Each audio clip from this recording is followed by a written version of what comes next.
somewhat disappointed. We sent you a bouquet of flowers, and I saw them in your dressing room, and you didn't seem to like them very much. I didn't mean to give you that impression. I actually love flowers, but it was such an enormous presentation that I didn't really think it was for me. I'm not used to receiving so many flowers. Well, I shall take half of them then, if that's the way you feel. The role, if we can go back, the role created for you in your first film was to be, as Howard Hawks said, tougher than Bogart, but you weren't exactly like that, were you, at the time? Well, he didn't. He wanted somebody, Howard's idea, of course, was to have a woman who could give as good as she got, you know, and who was able to stand up against somebody who had the kind of all-encompassing personality that an actor like Bogart had. And so he made me something that I've had to live up to ever since. Were you anyway like that in reality yourself? A tough lady? Oh, no. It wasn't tough, it was insolent. He didn't want, it wasn't toughness, you see. That's not the word. It was someone that wouldn't take it, you know. I mean, that was very vulnerable, but that, if insulted, would stand up for herself. A kind of liberated lady of her time, really. I've always been liberated. And you've always stood up for yourself, I'd say. Well, I have no one else to stand up for me. Do you want to do it? Do you want to take on the job? Certainly. If anybody turns on you tonight, I shall let them have a bunch of Oh, it's only tonight? Well, if you not doing much good, I'm sorry. If you were thinking of a longer-term relationship, I would have to ring up the wife first and clear it.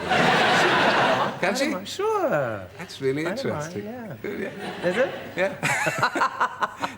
Did you resent having that kind of image foisted on you?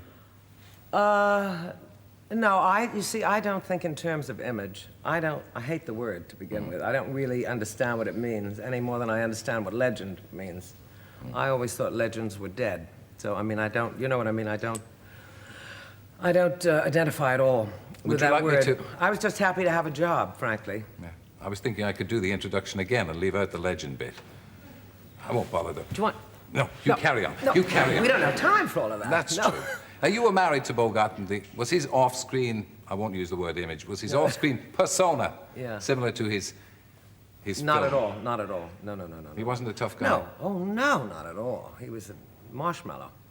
He was a very emotional, no, he's a very, very emotional, sensitive man who was actually brought up on the right side of the tracks with a doctor for a father and an artist for a mother. Yeah.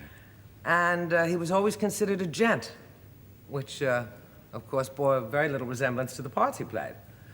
So he was nothing like that. He was also a very well-read, intelligent man, and very funny. Now, let me see, what was wrong with him? Now, just a minute.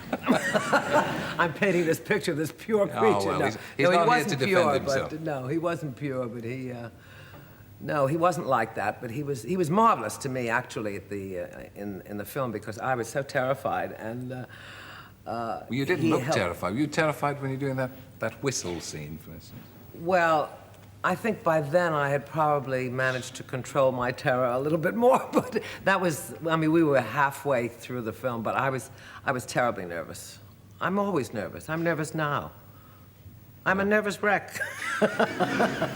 You hide it well. You mask it well. Now, you and he were both independent spirits, and you both had trouble with the studios. You had particular trouble with Warner Brothers, didn't you? Yes. Independent spirits usually do have trouble, don't you find? Yes. I mean, I think that, Jack Warner's attitude was that actors were employees, and we did not consider that we were employees, and that he felt we should do as we were told. Unfortunately, he didn't have a lot of taste in choosing parts in films, so if you wanted to do something better, you were in trouble. And what happened is that you got into arguments, and you ended up on suspension and didn't work for a while.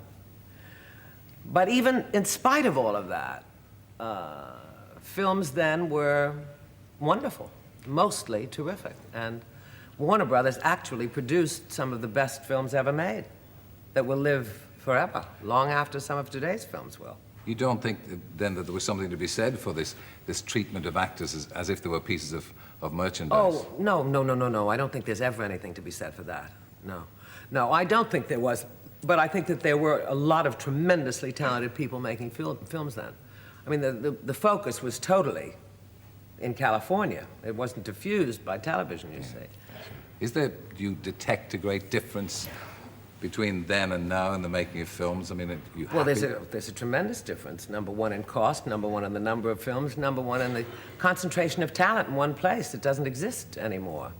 Everyone is everywhere. I mean, you go where the work is. You seldom work where you live now.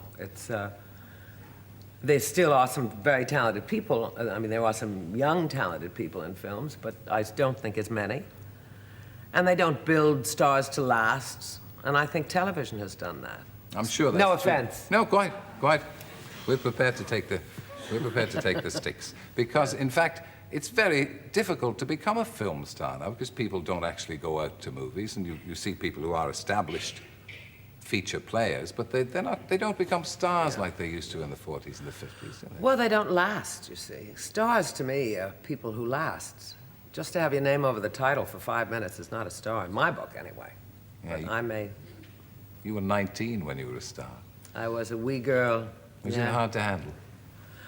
Well, it would have been harder to handle had I not had Bogey, I'm sure. And also I had a very solid upbringing, so that my feet were quite firmly planted on the ground. But it's pretty hard to keep your head when people say that you are the sun, the moon, and the stars, Yeah. all rolled into one. Are you glad it happened to you then, rather than it would happen to you now? Well, I'm glad it happened at all. I mean, I think I'm lucky that it happened at all. Of course, as I was told once by a man called Moss Hart, who was a playwright and fine playwright and director, after To Have and Have Not opened, he said, "You understand, of course, that you have nowhere to go but down." And he was absolutely right. I don't think that's true. No, but it is true, because if you are praised beyond your capabilities, which new people very often are, there's no way you can live up to that praise. It's out of all proportion to anyone's ability, to any reality.